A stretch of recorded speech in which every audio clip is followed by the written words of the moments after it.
Assalamualaikum warahmatullahi wabarakatuh. Halo anak-anak kelas 6 SDN Cipageran Mandiri 1. Apa kabarnya nih semuanya?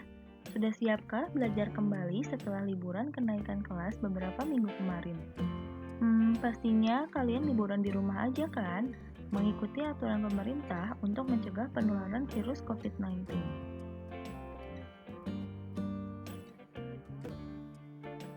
Nah, hari ini kita mulai dengan kegiatan Masa Pengenalan Lingkungan Sekolah kelas 6 SDN Cipageran Mandiri 1 tahun pelajaran 2021-2022. Berdasarkan aturan pemerintah mengenai ketentuan pembatasan PPKM darurat, kegiatan belajar mengajar untuk saat ini masih dilaksanakan secara daring.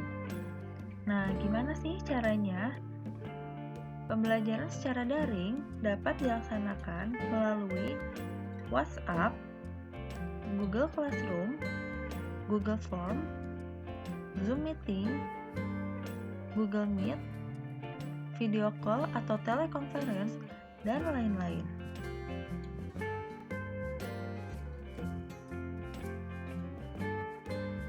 Sebelumnya, kita kenalan dulu yuk dengan guru-guru atau pendidik kelas 6 SDN Cipageran Mandiri 1. Dimulai dari kelas 6A, belajar bersama Ibu Hindaro Silawati, SPD. Kemudian kelas 6B, kalian akan bertemu dengan Ibu Lia Yuliana, SPD. Selanjutnya, kelas 6C, kalian akan bertemu dengan Ibu Juju Juwaria, SPD.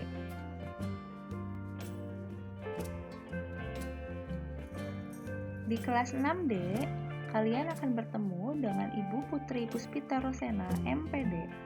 Di kelas 6E, kalian akan bertemu dengan Ibu Intan Rizvi Fauzia, SPD. Dan di kelas 6F, kalian akan bertemu dengan Ibu Dini Wardiani, SPD.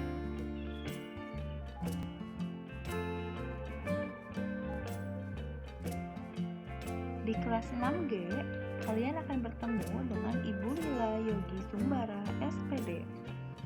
Nah, lalu kalian akan bertemu dengan dua guru bidang studi, yaitu PAI dan PJOK.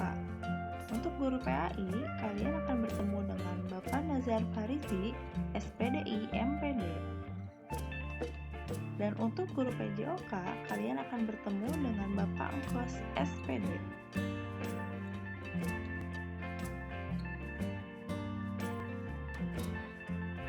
Sebelum memulai belajar daring, Ibu akan menjelaskan sedikit mengenai belajar daring efektif dan etika komunikasi. Etika komunikasi adalah gagasan moral yang mempengaruhi komunikasi. Intinya, kalian jika berkomunikasi dengan orang lain harus sopan dan santun, gunakan etika yang baik dan bermoral. Etika komunikasi ini mencakup kejujuran dalam berkomunikasi, menjaga kerahasiaan informasi, tidak membahas hal yang bersifat pribadi ataupun urusan orang lain di depan umum, dan tidak berkata kasar ataupun jorok.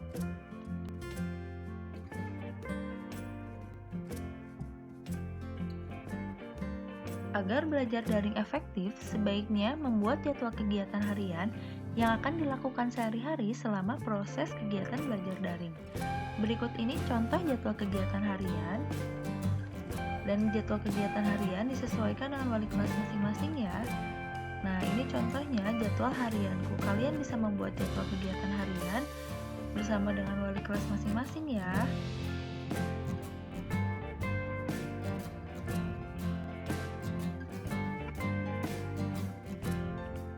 Aturan selama belajar daring dan komitmen bersama. Komitmen itu artinya apa yang telah dijanjikan atau direncanakan harus dilakukan atau diselesaikan.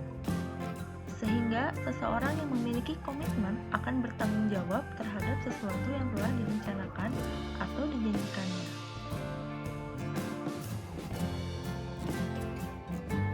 Berikut ini adalah aturan belajar daring kelas 6.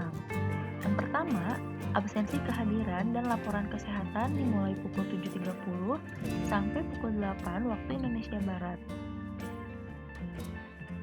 Nah, pukul 8 kalian harus sudah siap belajar daring ya.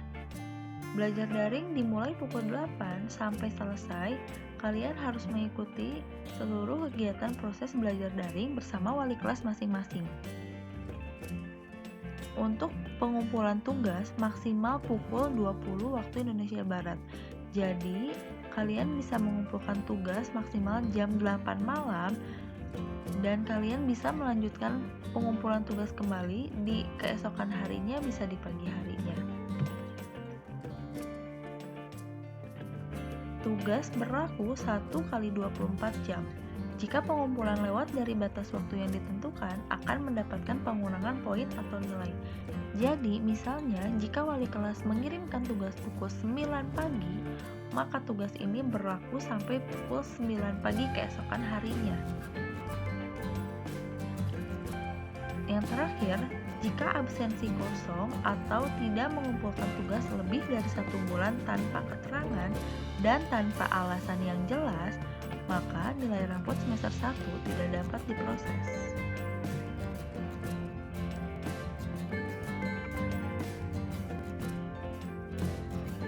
Jadi, sudah siapkah kamu mengikuti kegiatan belajar daring kelas 6?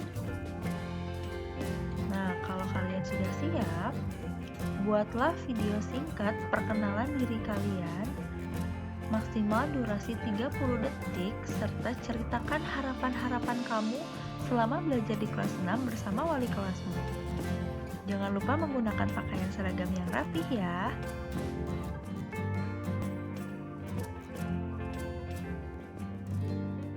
Yang paling penting, ingat selalu protokol pencegahan COVID-19. Dimulai dari menjauhi kerumunan, menjaga jarak 1 meter, mencuci tangan, memakai masker, dan membatasi mobilitas. Baiklah kalau begitu, selamat belajar ya, dan semoga sehat selalu. Sampai jumpa.